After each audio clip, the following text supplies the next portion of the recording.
Once Wyatt and I finish our bowl of cereal in the morning, he knows it's time to put our shoes on and head out to the shop.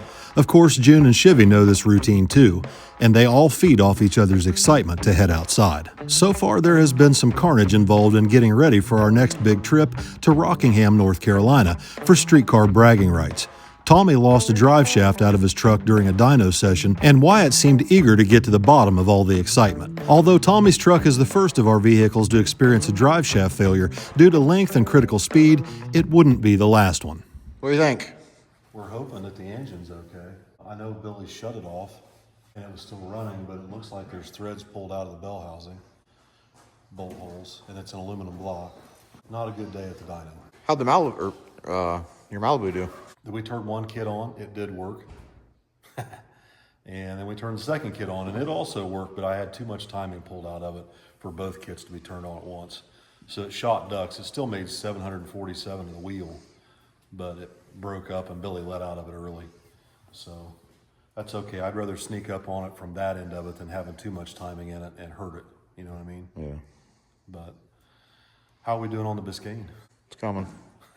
You been over there yet? No, I haven't. Let's go look at it. Kenny is almost finished wiring up the nitrous system. Once he finishes installing the wide open throttle switch and the arming switch, the Biscayne will be ready to test.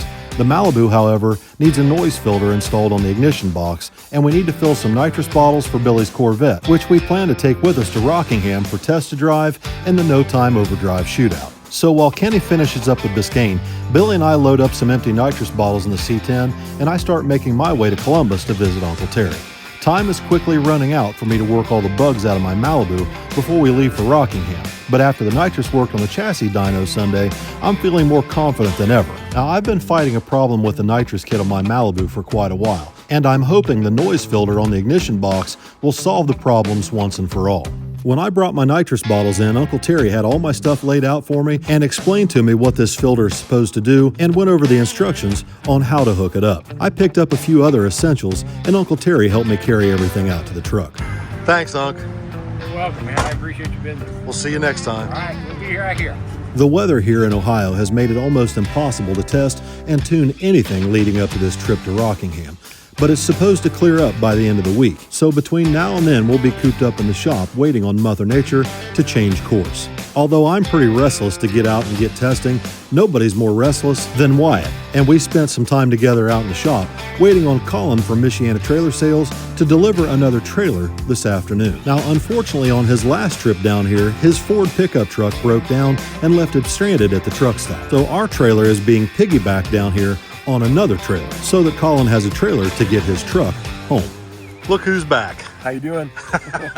You brought us a trailer. I did. But you've got two trailers. Two. And our trailer's on top. Yep. We got to unload this thing somehow. We'll find a way, right? Your Ford broke down or something the last trip down here? Yep. It's sitting down at the local truck stop. Yeah. Had to bring the Chevy, so. So you brought the Chevy Yep. and a trailer to pick up your truck to haul it home. Yep. And brought us that trailer. Yes, sir. We just got to get that thing unloaded. Yep. Shouldn't be too hard. Got the proper equipment, we should be able to get it done. The question is, do we have the proper operators? I hope so.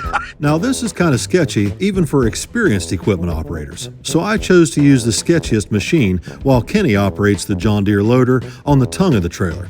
Together we plan on lifting this trailer up off the cribbing and allow Colin to pull his trailer out from under our trailer. The issue is Kenny doesn't have much experience using a front end loader, and one wrong move of the controls could drop the trailer on the ground and potentially flip my skid steer over on top of me. The majority of the trailer's weight will be on the forks of the skid steer, and it's considerably heavier than what my machine is rated for.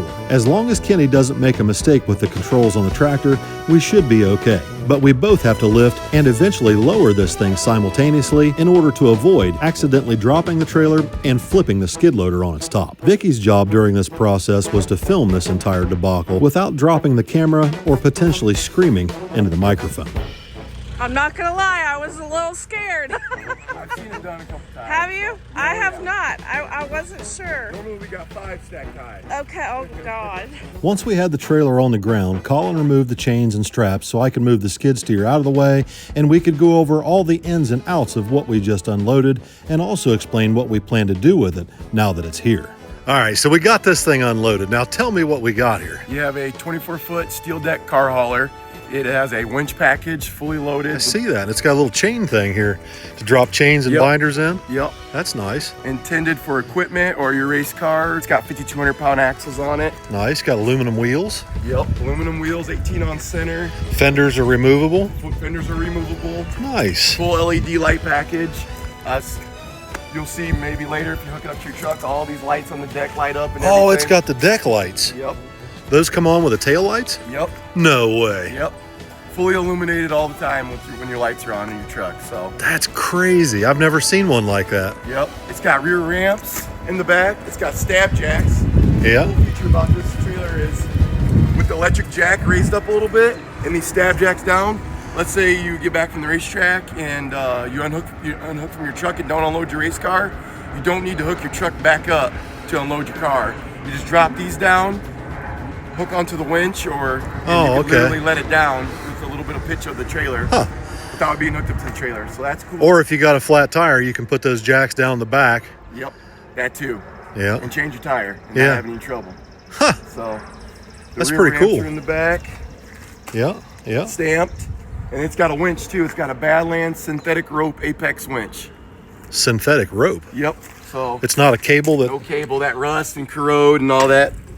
No. Stuff you don't like when you're dealing with, you get a little... Oh yeah, snag. I already got one. We had to pull Tommy's truck up in the trailer the other night, and I was being careful because that winch we got at Harbor Freight's got a, it's got a steel cable. Right. And you get those little strands. They fray quick. Oh. Yep. Yeah. So we just go in ahead and put the good one on there, and nice. That's straight from the factory. We build these ones in house, so you get it just like how you see it right now. Nice, nice. So what are we doing? We doing a giveaway on this? Yeah. I can't wait to see what it looks like at night lit up. Oh yeah, I can't wait to see the Malibu on top of it lit up, going down the road. You have to get the drone out for that one for sure. This is going to make someone a really nice open car hauler. The electric tongue jack makes it easy to hook to the truck, and I'm sure that the winch and the deck lights will come in handy for someone too. Dude, that thing looks sick lit up. Man, doesn't it? So it's got 20 foot of deck, 4 foot of dove? 4 foot of dove. So you can put a 16-foot car or a truck on the back and still have room for a golf cart. Oh yeah. Whatever. And you take the rear ramps from the back and put them on the side. You latch them onto this rubber reel. Oh, nice. You can literally load your four-wheeler or whatever else you have right up on the front, depending on however you want to load it. Nice. Yep. That is nice. That's really nice. That'll make somebody a really nice trailer. Oh yeah. Am I eligible to win this? You tell me. That's a no. Well, thank you, man. I really appreciate it. Thank you guys. If you want to order one of these, Biscayne Trailer Sales. There you go. 574-596-1150. There you go. Where are you located at? Cassopolis, Michigan. Cassopolis, Michigan. Anywhere you guys are at, just give me a call and I'll be happy to help you guys out. All right, buddy. Well, thank you. Thank you. So this brings us to Tuesday, and we are finishing up getting the spark plug swapped out of the Biscayne so we can test the nitrous kit if the rain ever stops falling. We swapped out the extended tip spark plugs for a shorter and colder plug from NGK. Your choice of spark plugs when using nitrous is critical because a hot extended tip plug can easily lead to pre-ignition and detonation. Once we had the spark plug swapped out, we flushed and filled the fuel system, set fuel pressure on the standalone, and tested the wide open throttle switch to make sure it works correctly. Here we go. See if we hear it click. Oh yeah. Well, KP, so far great success. Now we need to open the bottle and we'll purge it through the motor and see if it works that way. Good.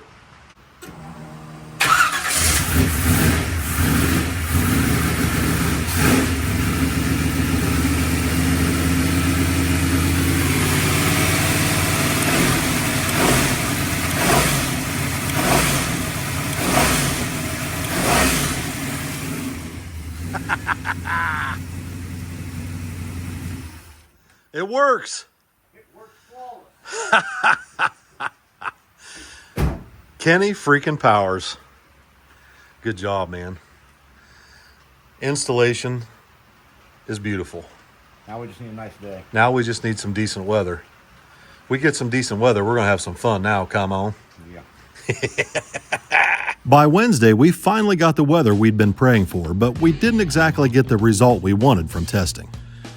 Well, today has not gone as I had hoped. As you can see, the weather has cleared up outside, and me and Kenny decided to go have a little fun today, and the boys wanted to film this grudge race between the Biscayne and the Krautwagen for Billy's channel.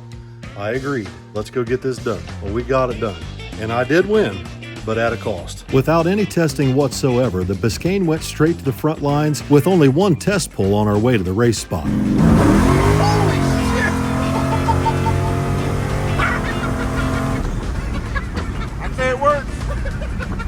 Although we have not made a single test hit from a dig with the Biscayne on nitrous, Kenny and I felt that we have the Krautwagen right in the crosshairs so long as I could get the Biscayne off the starting line without smoking the tires. When Kenny flicked his cigarette, I hit the gas, and it was like World War II all over again. I did have to pedal the throttle one time, but once the drag radials caught traction, we were off to the races, until the drive shaft exited the chat.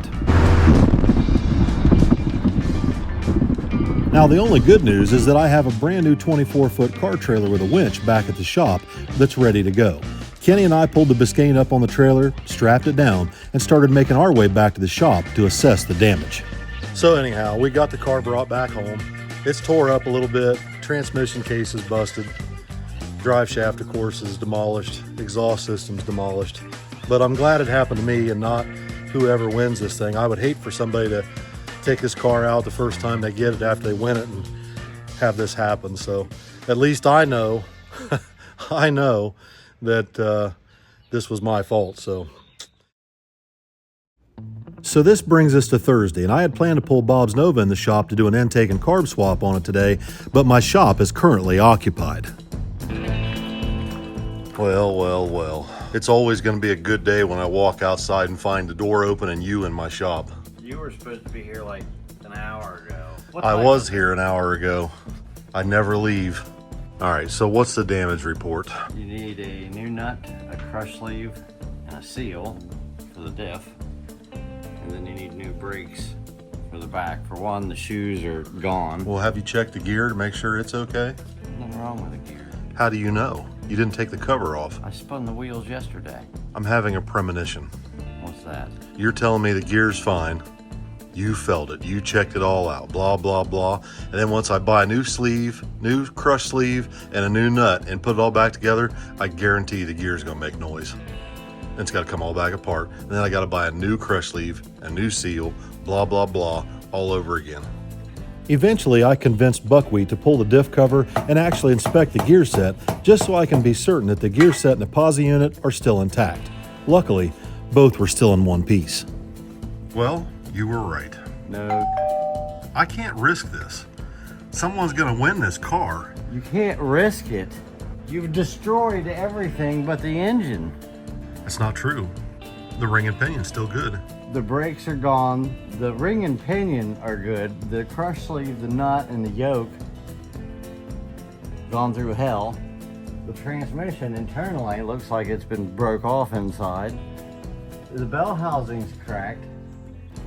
What are you trying to say? Somebody's gonna win this car in a few days, and I wanna make sure that when I hand it over, something isn't half-ass fixed.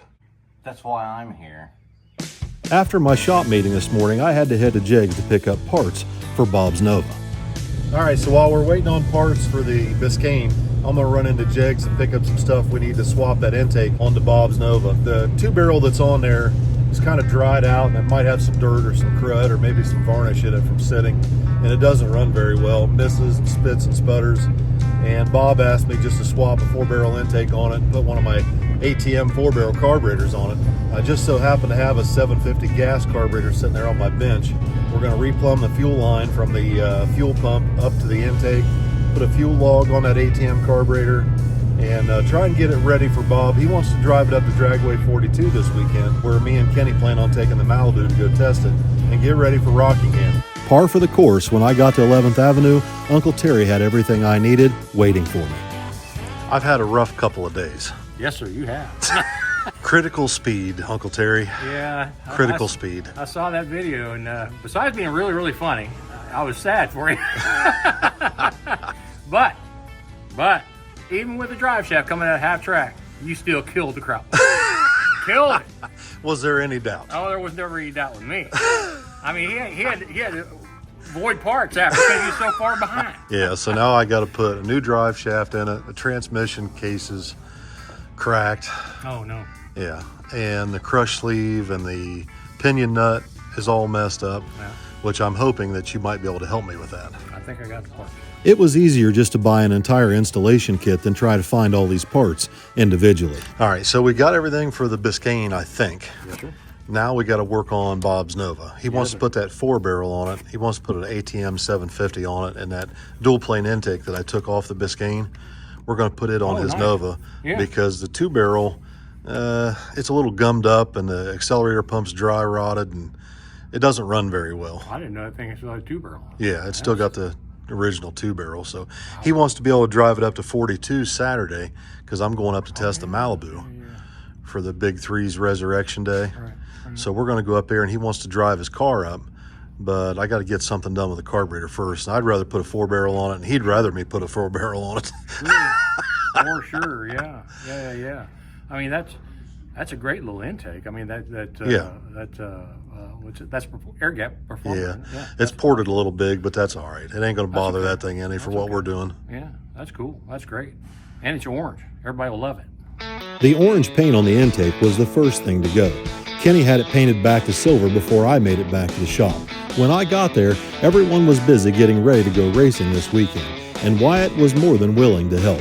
Since the Biscayne is on the lift up in my shop, we pulled Bob's Nova into the back shop, and Kenny and I got started pulling the original 2-barrel intake and carburetor off the 307. We all worked together in the back shop until late evening when Vicky fired up the grill to make hot dogs, hamburgers, and bratwurst. After we all went inside and got a bite to eat, we decided that tomorrow sounds like a better day to get back to work. Hanging out with Pookie always sounds like a better deal than working on cars.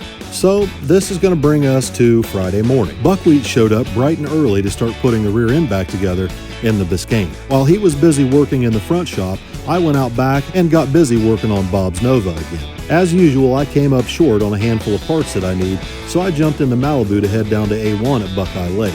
The weather here in Ohio has finally started to get nice, and everyone's getting excited to get their cars out for the summer. As I pulled up to Mark's shop, I realized there's one car in rotation in my garage that has completely skipped my mind. Mark's 55 has been sitting in my storage unit for 3 or 4 weeks, and we need to make some repairs to the alternator bracket on it. Speaking of your car, somebody needs to go there and start the damn thing up. I got it running and driving for you, and you ain't driven it once. Well, I know I haven't. I need to, though. I'm hoping that once I get Bob's car finished today, I might have a little time to run down to the storage building and fire up Mark's 55. I know he's itching to get it out and drive it, and he's not the only one ready to get out and run around in their hot rod. Street cars like my Malibu and Bob's Nova are a great distraction and escape from reality every once in a while, which I feel is something we all need from time to time. Honestly, I guess that's part of what keeps life with hot rods interesting. There's always something to do and something to fix, and someone to deal with. Your was here when the parts are falling out of it. All right, so it's Friday afternoon, early evening. Bob's on his way here to come check out the car. We got the car finished up. Kenny's got it all cleaned up out here. I think Mike's got the exhaust fixed up underneath the Biscayne. So now we're down to getting a drive shaft and getting the transmission fixed on it. But otherwise, the Biscayne's just about fixed. My car just needs cleaned up, I think, and we need to get it ready to go. Test tomorrow at 42, and we'll see how Bob's car runs here in a little bit once he gets here. The man of the hour. I don't know about that. Billy says you are ready to go to be the bat at the bingo hall. I know! Ain't that the nerve of that boy? Check it out. Oh, wow! Oh, my Lord. Yeah, You well, Chrome, I know you. well, you know. You know, I know you. How much room is there on top? Plenty. Is there? Yeah. That is the intake we took off the Biscayne. It's just we painted it silver. I was gonna say, it looks new. Well, I can't stand orange. Well, not on the intake, not on aluminum intake. So we put a new set of chrome valve covers, painted the intake silver. It's got a brand Did you new. set the dwell? No, I ain't had that kind of time, believe me. I'm doing good to get it as far as I got it before you got here, trust me. But we put that new intake on. It's got a new ATM 750 gas carburetor on it. It's still got the distributor in it that came in it. Whoever put it in there the last time, it's turned 180 out, and then they wired the cap that way. Oh my God. Kenny dropped it right back in there exactly the way it is, or the way it was. But the next time we have the distributor out, I want to turn it. Well, we're gonna have another distributor. Yeah, I wasn't too worried about it right now. No. As long as it runs fine, and Just cruise. yeah. But I guess we'll take it up the road and see what it drives like. Okay. You ready? Uh-huh. Woo!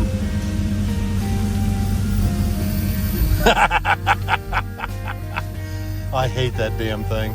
Did your car have that too? Oh yeah. Did it really? I think I unplugged it. Now, I'll be honest with you, I'm a little concerned. This is a 750 race carburetor bolted on a stock 307. The intake's ported to a 1206 gasket, and the heads are about a 1203. You know what I mean? So none of this is optimal. No, I knew that.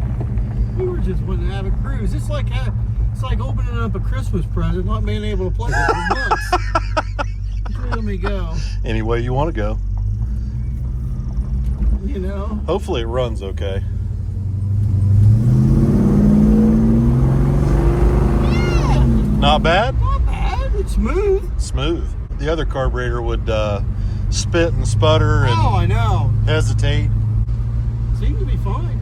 Bob and I took his Nova out for a little cruise to make sure everything was good to go before he drives it up to Dragway 42 tomorrow afternoon. Bob's chomping at the bit to get his new 427 pump gas engine put down in this car. He's got most of the parts already, still waiting on a set of heads and a camshaft. We've already got a converter, transmission, and rear end ready to put in it. But for right now, the stock 307, turbo 350, and 10-bolt allow Bob to drive the car and enjoy it for now. I honestly can't believe that this thing runs this good with a 750 carburetor and a ported intake on a stock 307. I thought for sure it would stumble or like it would, you know, give some kind of trouble, but hell, it runs better than the 2-barrel ever did. Oh, yeah. You're on it. That's an 18. Now that all the tracks are opening up for the season here in Central Ohio, it will be a lot easier to test and tune cars and get things lined out. The excitement to get started working on Bob's car is overwhelming at times. Working with a mint condition 23,000 mile original car makes life easy and obviously makes filming the project much better too. Bob's Nova looks so good with the new GlassTech hood, and especially after Nikki at House of Pearls wet sanded and buffed out the 52-year-old lacquer. I don't see any leaks. No. I think it's safe to go, Uncle Bob. Not too shabby. Well, you heading out? I'll see you up there tomorrow. I'm not sure what time. I'll text you when I figure it out. Thankfully, we had picture-perfect weather Saturday afternoon, and Bob got to drive his Nova up to West Salem, Ohio to meet up with me and Kenny at Dragway 42. Bob's old Nova made the trip up and back without a single problem. You having fun? I would be if I was driving my car. I drove my car up to the staging lanes, but I found out I still have an underlying problem with my nitrous system. I had intended to make my first pass on just the first kit, but yet again, the progressor didn't activate the solenoids.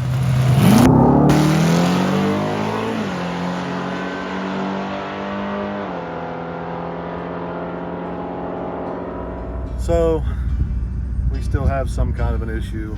We put that noise filter on the ignition box, and that cleared up the interference that we were seeing on the NOS Mini controller. We took it to the dyno, and the nitrous worked on the dyno, but we bring it out here to the track, and for whatever reason, the progressor still will not activate. Check the wide open throttle switch, and like I said, everything on the dyno, it worked fine, other than it had too much timing pulled out of it.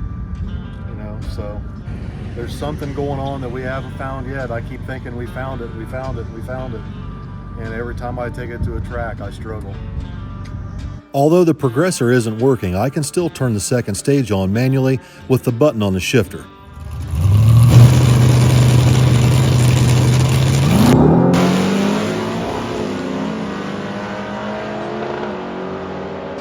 The nitrous pass went about as good as could be expected, but far from a perfect run. I grabbed the button as soon as it left, and it just picked the front wheels up and just like it was nothing, just ate that 200 shot like it was nothing.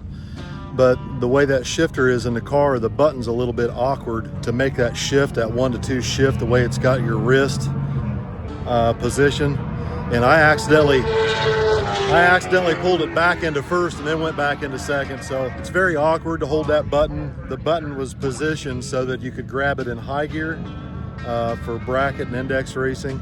I had never intended to try and drive it that way, so I wasn't worried about how the button felt or positioned in first gear when the shifter's pulled all the way back, and it's a 4-speed shifter, so there's an extra notch in the quadrant, so that puts the handle way back towards you, and it just makes it awkward to try and drive the car that way. That's probably some of what Allison fought the other day when she drove it, because she was struggling with the same thing. So that'll make her feel better that I didn't do much better than she did. But this thing will flat get with the program if I can just get this stupid nitrous to come on when I floorboard the car, because it just ate that 200 shot like it's nothing. I was contemplating going up and making another hit, but just a few minutes after I made my pass, there was a major oil down.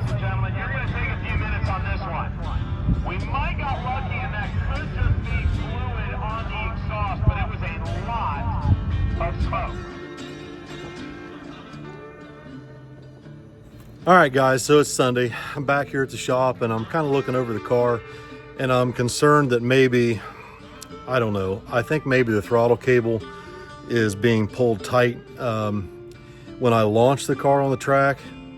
I'm concerned that maybe it's twisting the front frame horns just enough to stretch the throttle cable or cause it to bind up and not allow the throttle to pull the carburetor wide open, and therefore not engage the wide open throttle switch. My gosh, man, I've checked this thing, and I feel like I've ruled this out 100 different times, but I'm still having this problem, and I can't imagine that it's anything but that. So we're going to try and come up with a different wide open throttle switch, or a different way to trigger the wide open throttle switch. Maybe even put the switch underneath the dash and hook it directly to the accelerator pedal, so that anything out underneath the hood, you know, whether the throttle cable's being pulled tight, or if the engine moves a little bit in the chassis, it's not going to affect the wide open throttle switch being engaged or turned on. So that's where we're at with this. It's Sunday afternoon, and I'm just finishing this video up. I think we're making some progress on this thing. That car ate that 200 shot like it's nothing. I feel like I can turn the first stage on and just leave on it without any problems. And if that's the case, I've got a pretty good idea where I need to set the timing for turning the second kit on. And if it holds it, which I think it's going to with the tire pressure I had in it yesterday up at 42, if it holds it, I'm definitely going to be able to put up a personal best on the board or on the time slip with this car. I'm just struggling to get this situation resolved. It's just every time I've tried to work on this thing, I've had just terrible luck with weather and traveling. And I mean, I went clear to North Carolina a few months ago to test this thing down there at Shadyside, and it's just one thing after another here with everything we've got going on, and with the weather, it's just difficult. You know, I thought I was doing the right thing. I took it to the dyno the other day, and it worked on the dyno, but the dyno doesn't load the chassis the same way that the car leaves the starting line. And if that's the case, if that's what I'm working on and that's what I'm fighting against, I think I found it. But I've just got to re-engineer the way I trigger the kits. Also, don't forget, guys, we're going to do the giveaway on this thing tomorrow night. This is Sunday. I'm going to finish this up, and we're going to hopefully upload this video tonight. We'll see how that goes, but I'll make an announcement on my community page and on my Facebook page, let everybody know what time we're going to draw this thing live.